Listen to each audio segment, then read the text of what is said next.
Hey guys, Aqua Duelist here, and today I wanted to talk about the locals that I just had this last Sunday. I do apologize if you guys can't really hear me too well.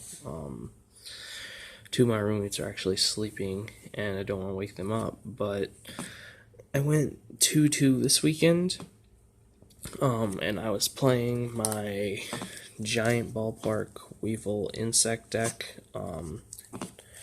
and I'm going to essentially kind of like talk about my matchups, go into some cards that were like just amazing, and I want to talk about the new tech I put in too. But round one I went again, and I want to talk about the matchups and such. So round one I played against Sky Strikers. I won that. Round two was against like this Crusadia Guard Dragon. Orcus deck. I didn't really know what exactly it was. I lost against that. Kind of close though. And then Heroes, I actually just straight lost to because of Dark Law. Dark Law stopped so many of my plays. And then round four was Thunder. Yeah, Danger Thunder Dragons, and I won against that. So do you want to point out the new tech I threw in? Because these just came out. I did play 3 copies of the Battle Wasp Pin the Bullseye and the big Synchro Monster Ballista. I did replace the Petite Mops with these, and this actually won me the game in, or the Sky Striker matchup, the third game, because we went into time. So what happened is basically I ended up summoning this like turn one, and he just couldn't get any damage on me because I had Giant Ballpark, and we only had like a few minutes left. So this actually did win me a game. It's pretty hilarious. So yeah, and then Ballista is actually insane. It's nutters. I didn't actually make it this tournament. It's more like a mid-game ender in a sense. It's really, really good. So basically, you banish all your insects from the grave.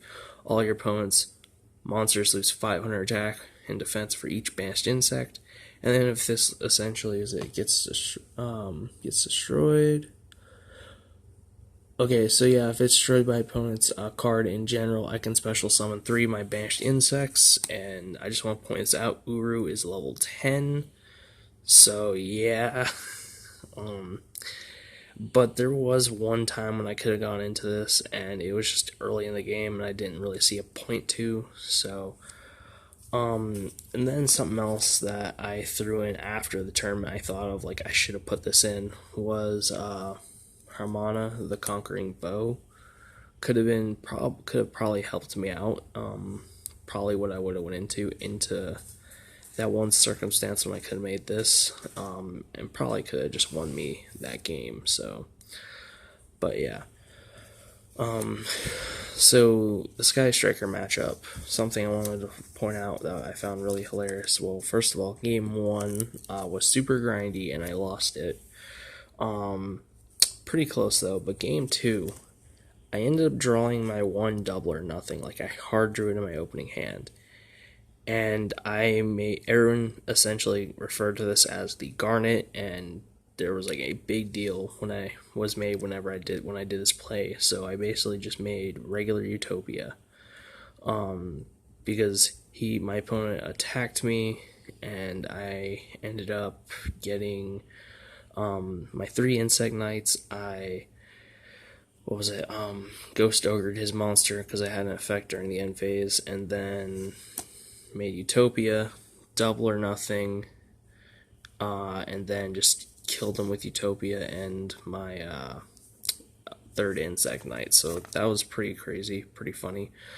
So after that, I kind of realized this isn't necessarily a Garnet, because this deck can easily just make regular Utopia, and then let's just say I have an Uru, use Utopia to negate its attack, and then just use this 6k to the face. That's really, really dumb. But yeah, so this isn't essentially a Garnet anymore. I'm just kind of thinking about it, just because this deck can easily just make regular Utopia.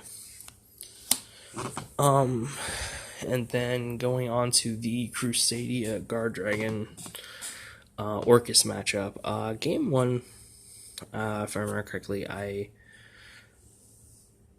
didn't really know what to do, and it wasn't a super close game. He just kind of won that. But game 2 was pretty close, and the Danger Mothmans really helped me out a lot. These things were just really, really good. I'm basically playing these instead of Pod Desires, because this isn't really a Pod Desires deck. I do play, like, all of my boss monsters and some of my better cards are basically just one-ofs, and I don't really want to banish them. So yeah, that is an issue. But basically, game 2, I basically went Danger Mothman, and then drew another Danger Mothman, summoned both, ended up drawing this, and then just normal, and just kind of sat on it, and it was pretty funny. And then I believe I did get the, no I didn't. So that was pretty funny, and the thing that also really almost helped me win game 2 was Doomdozer. I summoned Doomdozer, and he couldn't really get over this card. Like, he had to think for, I think, like 3 or 4 minutes or something after like 2 or 3 turns. Like, could I really even get over this? Eventually he was able to, but this was essentially like he just barely did. So so yeah, Doomdozer really put in a lot of work that match, and even in the last tournament I went to, Doomdozer did some work. Like, this card is actually still pretty good. It just does its job fairly well, and I do really, really love it as a boss monster. So now, game 3, when I was playing Heroes, Grant, the prophet of the Mud Dragon is what I'm calling him. So Grant, if you're watching, you are now the prophet of the Mud Dragon, part of the Mud Dragon religion I accidentally started as a joke. So yeah, but ended up just destroying me because of Dark Law. Dark Law actually shuts down a good bit of plays in this deck, actually most of them. But something I want to point out is the Ghost Ogres did so well this tournament. This was probably like one of the best cards in the deck. Really, really awesome.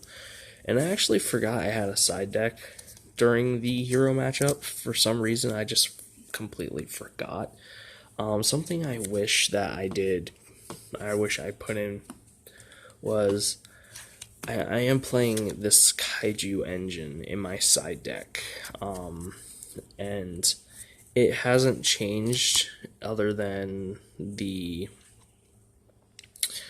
Kaiju Slumber I bumped up to 3, and I wish I played this during the hero matchup, because this could have actually done me something. Like, this could have essentially outed the Dark Law and let me go off with all my plays and such, but I just forgot. I was being stupid, totally forgot. So yeah. And then the last round was against the Thunder Dragon, Danger Thunder Dragon, and my opponent really didn't care too much, and basically ended up kind of just letting me win in a sense. He just lost every game and didn't really care anymore. So yeah. One thing I am a little disappointed with, though, with this tournament, I didn't really get this combo off a whole lot. Like, this put in the this put in so much work, and it was just insane how much work this did. Like, there's some times when I discard it just for the draw effect, and it just did so well. But it combos off with Parasite, Paranoid really well, which is basically a hand trap, so which in conjunction with this can out your opponent's stuff, so and get you free boss monsters from your deck. But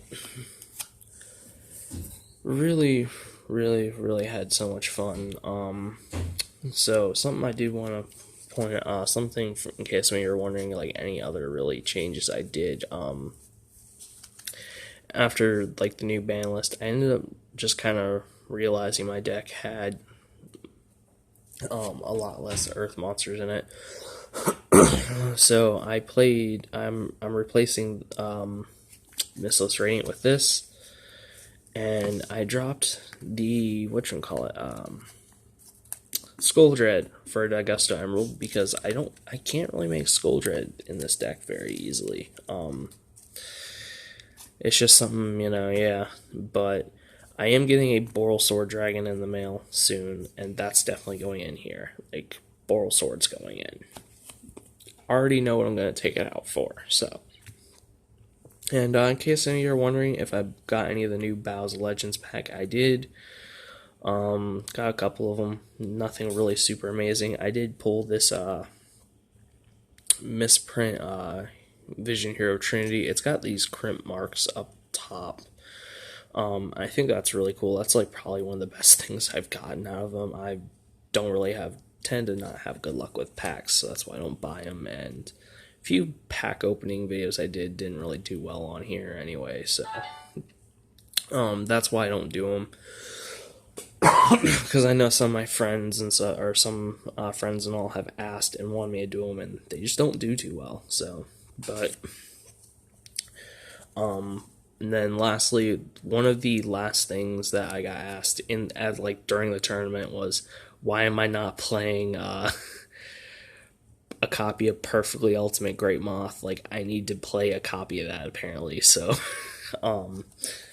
so next tournament I'm gonna go look for it, but I'm taking out one of these just to play the Perfectly Ultimate Great Moth for the memes, for my locals and everything. If I was going to a YCS though, I probably wouldn't play it. Maybe probably just play two of these instead, or actually bump Scary Moth up to 2. Just because Scary Moth's actually really good, but sadly it's not a level 7, which does kind of suck because then it works better with this guy, because if it leaves the field as an equipped spell, you get special summon a level 7 from your hand. So yeah.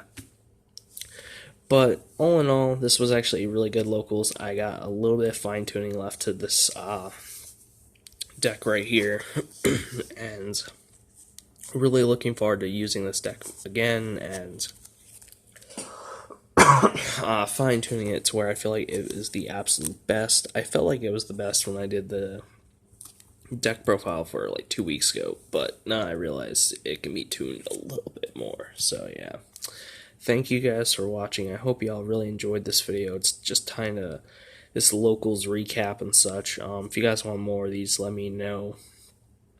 So yeah, thank you guys for watching. If you guys want to help support this channel, link in the description down below to my Patreon, and then link in the description down below to my Discord server. I do try to be on there as much as I can, but with working 2 jobs, it is kind of hard, but I'm try to be on there still as much as possible. So thank you guys for watching, and I'll see y'all in the next video.